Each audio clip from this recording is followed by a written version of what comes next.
Guidelines ಕೂಡ ತುಂಬ change ಆಗಿದೆ ಈಗ. ಯಾರು ಫಾಲೋ ಮಾಡ್ತಾ ಇಲ್ಲ. ಈಗ ಕೋರ್ಟ್ ಕ್ಲಾಪಿಂಗ್ ತಗೊಳ್ಳಿ, ನಾವು ಈಗ ಅನೀಮಿಯಾ ಬಗ್ಗೆ ಎಷ್ಟು ಪ್ರಾಬ್ಲಮ್ ಇದೆ ಕರ್ನಾಟಕದಲ್ಲಿ, ದೊಡ್ಡ ಪ್ರಾಬ್ಲಮ್ ಅದು ಅಲ್ವಾ. ಆ ಕೋರ್ಟ್ ಕ್ಲಾಪಿಂಗ್ ಸ್ವಲ್ಪ ಡಿಲೇ ಮಾಡಿದರೆ ಅದು ಆದಮೇಲೆ ಎಷ್ಟು ಬ್ಲಡ್ ಬರುತ್ತೆ, ಎಕ್ಸ್ಟ್ರಾ ಬ್ಲಡ್ ಬರುತ್ತೆ ಮಗುಗೆ, ಆಮೇಲೆ ಅನೀಮಿಯಾ ಬರಲ್ಲ. These have become standard guidelines now. ಯಾರು ಒಂದು PHC ಹೋಗಿ ಡಾಕ್ಟರ್ ಹತ್ರ, FRU ಹತ್ರನೂ ಹೋಗಿ ಡಾಕ್ಟರ್ ಹತ್ರ ಮಾತಾಡಿದರೆ ಯಾರು ಫಾಲೋ ಮಾಡ್ತಾ ಇಲ್ಲ. ಸೊ ಇಂಥದ್ದು ಕೂಡ ನಾವು ಡಿಮ್ಯಾಂಡ್ ಮಾಡಬೇಕು. ಮೆಡಿಕಲ್ ಸೈನ್ಸ್ ಅದನ್ನು ಚೇಂಜ್ ಆಗುತ್ತೆ, ಒಂದೇ ರೀತಿ ಸ್ಟ್ಯಾಗ್ನೇಷನ್ ಇರಲ್ಲ ಅಲ್ವಾ, ರೈಟ್. ಸೊ ಈಗ prevention, this is a form of prevention.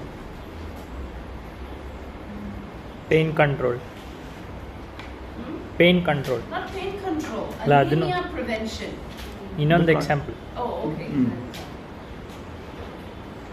Good, okay.